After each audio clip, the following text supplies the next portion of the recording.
Hello to you all. Ladies and gentlemen, how is it going? Kluger welcomes you to another episode of Grim Dawn 101. And yes, it has been a while. I have not covered any Grim Dawn 101 subjects in quite some time. And I do apologize for anyone who was gaining benefit out of that. But we're back, and with a doozy of a topic. One that's going to be a bit of a challenge to cover, but I'm going to do my best. And we'll just see how it goes. Hopefully there'll be some useful information here for you. Effectively, we're going to talk about how to design your own builds in Grim Dawn.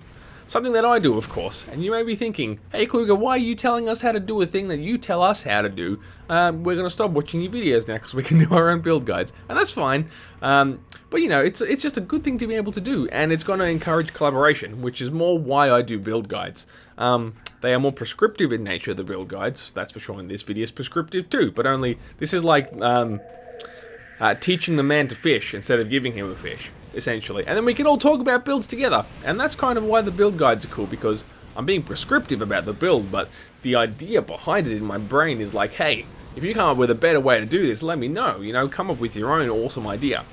So, hopefully this will just further that and sort of deepen your enjoyment of Grim Dawn, because there's an extra layer of satisfaction when you design the build from level 1 and you go through and you kill ultimate Loghairian, or even just normal Loghairian, whatever your goal is. The satisfaction of your build doing the thing you want it to do is just, for me, that little bit tastier. So I've tried to break this down into 5 steps, and look, this isn't going to capture all the things that you will end up needing to do for your build, but it's more just an idea to try and light that spark in your mind that's going to help you along your own Grim Dawn journey. So without further ado, step 1. So step 1 I've titled Find a Thread. And it sounds vague, and it kind of is, but that's okay. The idea of this, and it seems kind of silly to mention, but I'm doing it anyway because this is how I always start off, is finding that notion, that idea, that something that makes you go, hey, this would be a cool build for me to try. And this can be any number of things. Grim Dawn makes it super easy for us, the players, to come up with ideas as well. And there's the more obvious stuff, like, you know, skills. Skills is the number one idea sparker, I think, in all of the game. And that's totally fine. And that makes the future or further design a lot easier. But if you want to get a little more meta about the whole thing, there is so much lore in Grim Dawn that you could design builds around the lore. That's what I've done with the Chthonic Necromancer. As I had a lore idea that I wanted to follow. That's also kind of an itemy build that I did. Grim Dawn's item system also makes it really easy to design builds. Like, in that Chthonic Necromancer build, the very initial idea was, I think it was a mace that had the ability to summon stuff. No, it was the devotion skill, Raise the Dead. I was like, hey, I gotta do a Necromancer build. So, there you go. There's a whole bunch of different ways that build was inspired. So just find one of your own. Like I said, you could do it just by seeing something in the world. Like, you run across the C'mons Chosen, you go, hey, a lightning build like them would be really, really fun. Just anything that's going to make you want to start to sticking other bits to your initial idea is the way to go. And like I said, it sounds really obvious, but that's usually how a build starts. Step 2, define core skills. And now what I'm referring to here is, as the title suggests, is choosing a couple of skills that's really going to be the guts, the foundation of the build itself, in real terms, rather than that fluffy stuff in step 1. Now, for me, most times, nearly all times, it's offense first. For me, it's easier to visualize what I'm going to be doing to kill stuff first, and then I think about defense later. So I'd recommend that approach, at least in terms of cognitive load. It's a little bit easier. I don't know if you necessarily come with the best builds that way, but then, you know, success and bestness is a subjective term. So let's talk about the Chthonic Necromancer, since I used that example last step. The offensive skills I chose were, of course, primarily based around pets, because I was doing lots of summoning and some such. So I thought about the Occultist tree, because that really suited what I wanted to do. And of course, as sort of slightly obscure as it is, the offensive skills mainly pertain to the Hellhound. So he was my offensive thingamabob that was going to kill things for me. And then another one I chose based on the fact that I wanted to use Raise the Dead required me to be killing stuff myself. So my other core offensive skill that I selected was the Demolitionist's Fire Strike, so I could bind Raise the Dead to that. That was a very specific example of needing to choose an offensive skill, because it was a more complex building process, but the idea still holds. And you can do it a lot more simply than that as well. So if you wanted to say that I want to do a Commands dual wielding build, it can be quite obvious that you want to choose Nightblade's dual wielding tree in order to achieve that. There's other ways to achieve that, but just as a real basic example, that's how you want to go. And you sort of just take it from there. So, I hope that makes sense. Again, it's a little bit vague, but you're starting to flesh it out. Once you've defined those couple of skills that are going to be what the buttons you're pressing the most, essentially, the build really starts to glue itself together from there. Step 3, know your weaknesses. And this is kind of interchangeable with step 4 depending on your specific build, but this is the order I've put them in, because knowing your weaknesses is really, really important. Now that you know how you're going to kill stuff, you got to know how you're not going to get killed. So trying to choose some defensive skills or something along those lines is going to help quite a lot, needless to say. So it's kind of just step 2, but the opposite mentality is staying alive. Passive skills can often be helpful for this sort of thing. Like Soldier's got a whole series of passive skills that help with your health and resistances and all that sort of jazz. Arcanist is a really good example if you're choosing that as one of your masteries.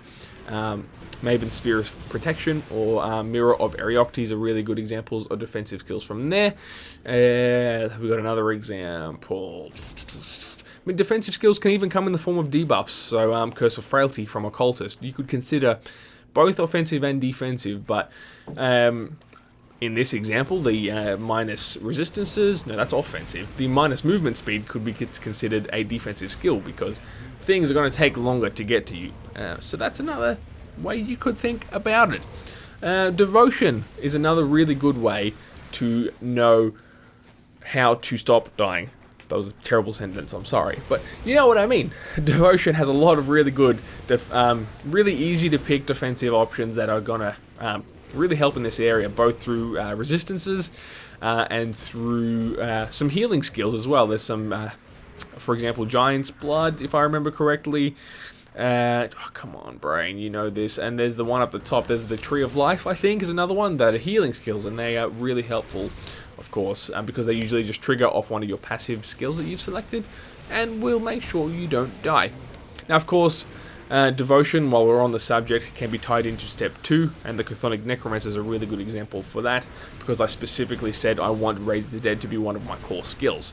So I don't think Devotion is only a defensive thing, but if you are really struggling on the defensive side, Devotion is a really good way to plug those leaks. And step 4, flesh it out. Like I said, this is interchangeable with step 3, but we're covering it in this order.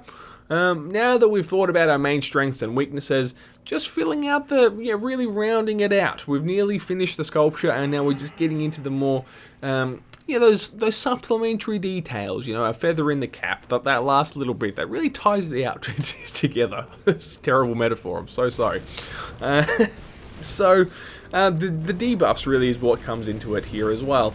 I mentioned it in step 3, and that's why these are kind of interchangeable, but you know, I'm going to kill stuff in way X, Y, Z, but I want to make my enemies more susceptible to that damage type through debuff A, B, C. So if I'm doing a lot of bleeding damage, like in the Bleeding Conjurer build, I want to choose Curse of Frailty from the Occultist tree because that does a bleeding debuff to my enemies. Or I want to choose the... Does Ren do it? I think Ren does it. The Render Devotion Constellation skill thing does a bleeding debuff. I'm sure it does. So that's going to help me kill stuff quicker. Or other not debuff, sorry, passive skills. If you've got leftover skills, are always a good way to go. For example, in a focus from the Arcanist tree, often it's good to put points in there, but the more you have spare, the more points you should be able to put in there. Or a good example from the Bleeding Conjurer was Doombolt. It's not a primary skill I chose for the build, but it was proving kind of handy, and when I had leftover points, I kind of put them in there. So once everything, the main core of the build is taken care of, you can start to sort of just add extra little dots here and there that are going to really make it an effective all-rounder. And that is really it. And a bit of a sort of a postscript, a PS to steps 2 through 4 is gear. is part of all of these decisions. It's kind of the undertow to everything you're doing here. So, particularly like with defense, for example, if you're designing this build and you're going, hey, it's probably going to end up really offense top heavy, you've got to be aware that a lot of your gear decisions might be a lot more geared towards the defensive side of things. So, hey, I better choose stuff with a lot of defensive ability because otherwise I'm going to get smushed really badly. And other examples along those sorts of lines. So, or I'm going to do a lot of this damage type, so I want to think about boosting it up as much as possible. Or I haven't really picked any skills that are going to help with my elemental resistance, so I'm going to have to think about gear that's going to help me along that path. So it's always part of that decision-making process, is just being aware that if you do see little gaps here and there as you work on the build, gear is going to be there to save your butt. But you don't necessarily need to think about that actively either, because you'll find gear along the way, and you'll try stuff out, and you'll go, hey, maybe this will work better than that. And experimentation is always a good way to go. So have a vague idea of the kind of gear you're after, and it's even at the early levels, it's as easy as, hey, I'm doing fire damage, so if I find guns that do extra fire damage than what I'm doing, I'm going to swap to that gun. It's as basic as just figure out what kind of weapon you want to be using, and then you can kind of snowball through that decision-making process, sort of one piece of gear at a time as your build gets more and more advanced. Step 5, and this maybe is the most important point of all: fail, then fix it. So essentially, don't be too precious about the idea that you've plucked out of your brain. It might not work, and that is totally okay. So much of Grim Dawn is around the idea that you might stuff up, and that's totally cool, because it's all a learning process. Your first build probably won't work out to be the best. Mine certainly didn't. My first couple of builds were atrocious and did not get anywhere as near as far as I wanted them to go, and that's cool. Just dump them. Just dump them. It's fine. Or just, as you progress through the game, change and mold and learn about your build, you still have chances to salvage it. And there's lots of ways to do that. Like the Spirit Guide in Devil's Crossing. I'm going to have to take a drink of water. The Spirit Guide in Devil's Crossing lets you buy back skills, lets you buy back devotion points. Needless to say, you can swap gear out as much as you like. There's a lot of ways you can still, make a build work. And that's totally fine. Changing skills does not mean you've stuffed up. The build hasn't failed because of that. It's totally cool. Change up your skills. Even completely rework it if you have to. That's cool, as long as you can afford it in terms of your iron cost. So, that's fine. We're totally cool. And if you've really completely buggered it up, starting from scratch, a new character is totally fine. Or even put the idea to bed altogether. If you're exhausted with the idea of it, put it aside, do something else, come back another time. It's all totally cool.